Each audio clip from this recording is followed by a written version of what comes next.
स्वामी समर्थ. नमस्कार मित्रांनो, आज मी तुम्हाला माझ्या पहिल्या व्लॉगमधून तुमच्याशी संवाद साधायला तुमची सखी आली आहे. आज आपण एक गोष्ट ऐकणार आहोत. मी सगळ्या भाज्या खाणार.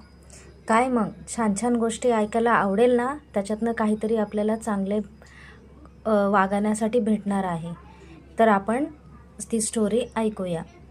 आईने तेजसला ताट वाढले. ताटात कारल्याची भाजी. कडू कारले त्याला आवडत नसे. आई, मला ही भाजी नको, तेजस म्हणाला. तसाच तो ताटावरून उठला. आई तेजसवर खूप रागावली. आईच्या बोलण्याचा तेजसलाही राग आला. तो उपाशीच झोपला. झोपेत त्याला स्वप्न पडले. स्वप्नात तो मंडईत गेला. मंडईत भाजीची दुकाने सजलेली.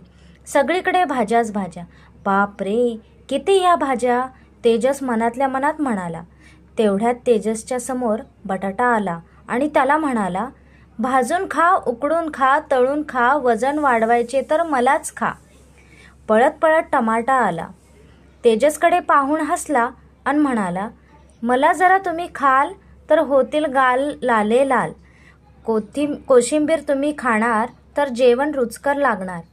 सूप आणि सॉस तुमच्यासाठी आहेत खास. मुळा आणि गाजर तोऱ्यात म्हणाले, आम्हाला रोज खाणार, त्याचे डोळे सुंदर राहणार. डोळ्यांना ताकद मिळणार, चष्मा लवकर नाही लागणार. काकडी आली उड्या मारत आणि म्हणाली, मी असते थंडगार, मलाच खाण्यात मजा फार. तुम्हाला व्हायचे सशक्त तर मलाच खा फक्त. तिकडून आली मेथी. तिच्यासोबत होते चुका, चाकवत, माठ आणि पालक. एकमेकांचा हात धरून ते गाऊ लागले, हिरव्या हिरव्या पालेभाज्या रोज खाव्या ताज्या ताज्या. आमच्यातून मिळवा पोषक घटक, खाण्याची लागेल तुम्हाला चटक. तेवढ्यात आले कारले, हिरव्या हिरव्या रंगांचे, खडबडीत अंगाचे. ते म्हणाले, माझ्याकडे पाहून नका हसू, चुकूनही कधी नका रुसू. माझ्यात आहेत खूप गुण, घ्यावेत तुम्ही ते जाणून. मी आहे खूप औषधी, आजारपण येणार नाही कधी.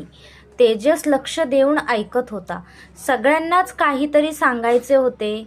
त्यात भेंडी, गवार, वांगी होती, पडवळ आणि कोबी होती, फ्लावर होता, मिरची पण होती. सगळ्यांनी एकच घाई केली. त्यांच्या गलक्याने तेजसला जाग आली.